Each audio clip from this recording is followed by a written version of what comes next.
Hello guys! Hello Virgo! Welcome dito sa aking channel Virgo. Alamin natin kung anong messages, vibration, gabay, energy para sa inyong lahat. At ay general reading, so pwede kang makaresonate. Gamitin mo ang iyong intuition sa panonood. Okay, Virgo. I hope na makuha mo ang energy sa linggong ito.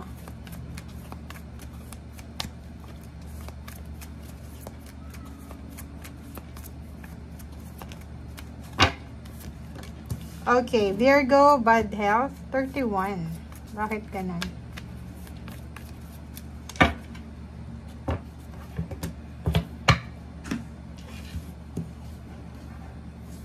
Okay, Virgo.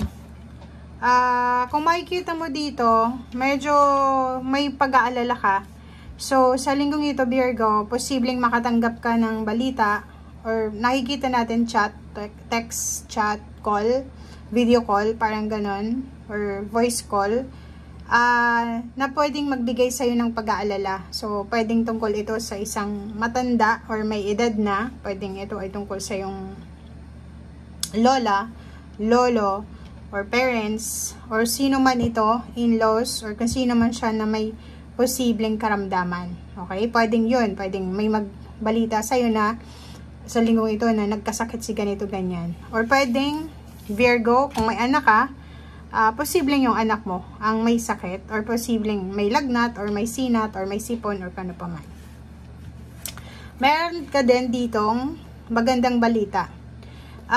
May matagal ka nang hinihintay na courthouse result. Like for example, may kaso kang kinakaharap, parang ganun. And posibleng matanggap mo na yung resulta. So, dokumento, papeles, or kung ano man to, paki-comment sa comment section, Virgo. If ever man na naghihintay kayo ng papeles, dokumento, resulta, nakikita mo na yung pathway. Okay? So, pwedeng naghihintay ka ng sweldo mo. So, pwedeng kikita ka na this week or ano bang petsa ngayon? 19 to 29 to eh. So, 19, 20, 21, 23, 24, 25. I mean, 25 lang pala, sorry. 25 lang pala. Sinasabi ng baraha sa'yo dito na may freedom, 'di ba? Parang may liwanag, may liwanag sa end of the tunnel. So, if ever man naghihintay ka ng balita, naghihintay ka ng documentation, confirmation, papeles, result, outcome, sinasabi ng baraha, malapit na. Okay? Virgo, malapit na, malapit na.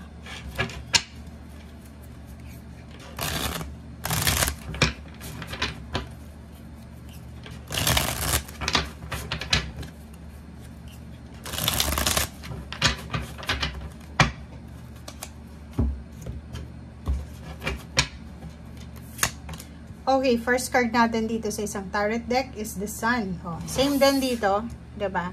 Parang sinasabi ng baraha sa'yo na nakikita mo na yung liwanag. So, for example, malapit ka nang makapagtapos ng pag-aaral, malapit nang makapagtapos ng pag-aaral yung anak mo or yung apo mo, or ikaw is malapit ka nang ma-promote sa trabaho, malapit ka nang makauwi ng Pilipinas kung may kontrata ka. Malapit na yung selebrasyon. Pwedeng may selebrasyon ka na inihahanda para sa sarili mo. So, pwedeng ganito. May mga occasion or posibleng selebrasyon, positive happenings, events na parang sinasabi ng baraha dyan. And Four of Coins, ganun din. Sinasabi ng baraha na pwedeng may Virgo ditong nag-iipon ng pera. 'Di ba? Parang sinasabi ng baraha na malapit ka nang makapag-ipon ng pera, malapit mo nang makuha yung pera, malapit mo nang mahawakan yung pera, ganito, ganyan. So, ang linggong ito is sobrang positive ito. Sobrang positive ito sa inyo na sinasabi na may pagkakataon ka na makapag-ipon, may pagkakataon ka na mahawakan yung salapi, may pagkakataon ka nang makuha yung stability sa usaping pera. Okay, Seven of Cups. Ang dami-dami mong choices dito. Ang daming choices, offers na kailangan mong i-monitor or i-check. Okay? So, nakikita natin dito na ang Seven of Cups kasi hindi naman lahat ng choices, decision na kailangan natin gawin is tama. So, pag-isipan natin ng mabuti sa linggong ito ang lahat ng decision making na kailangan nating gawin sa buhay natin. Okay? Mapapinansyal or emotional. So dito din sa pera na to, pera. Yung iba sa inyo dyan na gusto nang mahawakan yung pera nga, 'di ba? Yung parang hindi na kayo mapakali sa na hindi nyo pa nakikita kung magkano itong perang matatanggap mo, or excited ka, 'di ba? Sobrang excitement itong nararamdaman nyo. Temperance, kailangan nyo ng patience, ng pasensya. Hinay-hinay lang kasi sa sobrang excitement mo, 'di ba? Kung ano-ano na yung pwedeng mabili mo ng utang, and pwede ka pang magkautang, 'di ba? So kung makikita mo dito, sinasabi ng baraha sa Virgo na konting tiis na lang, konting pagtsatsaga na lang, konting tiis na lang, parating na yung matagal mong hinihintay. So, pwedeng 3 months from now, March, April, May, or June, or July, makukuha mo na kung ano yung deserve mo na blessings na hinihintay. Strength card, pwedeng nagpapapayat ka, and starting January, February, March, April, May, siguro makukuha mo na yung physical na changes or transformation na result ng ginagawa mo sa ngayon. Parang ganun. Okay? Magician card and judgment. So, sinasabi ng baraha sa'yo dito na isang decision making. Parang isang decision mo lang ang gagawin mo, and parang isang magic ito na makakapagbigay sa'yo ng pagbabago. Diba? Like, isang decision making ang pwedeng magdala sa'yo ng magic sa buhay mo. Okay? So, parang ang sinasabi sa'yo ng baraha sa linggong ito na huwag kang matakot. Diba? Huwag tayong matakot. Huwag tayong mag-alala. Kung ano yung gusto mong gawin, gawin mo na. Kung ano yung naiisip mo, i-execute mo na siya. Okay? Huwag mong sayangin yung idea, yung momentum, 'di ba? So, kung makikita mo dito, double confirmation yung 4 of coins.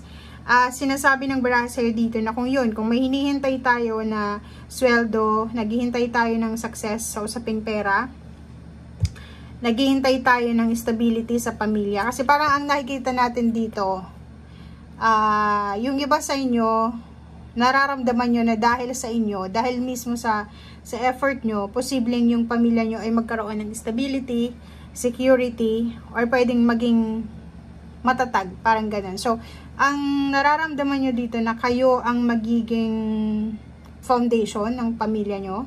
Parang sinasabi ng baraha na isang decision making mo, posibleng damay lahat ng pamilya mo sa success na makukuha mo.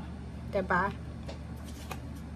Okay, so nakikita natin dito guys na may iba sa inyo ditong gustong lumipat ng bahay, gustong lumipat ng lugar, or gustong lumipat ng pinagtatrabahuhan. Make sure lang na pag-isipan natin to ng mabuti. Okay? Kasi yun na nga, huwag tayong magpadalos-dalos sa mga decision making natin. Itong 6 of Wands is pwedeng gusto mong lumipat ng bahay, trabaho, negosyo, or pwedeng lugar na kailangan mong pag-isipan. Okay? Thank you guys. Bye!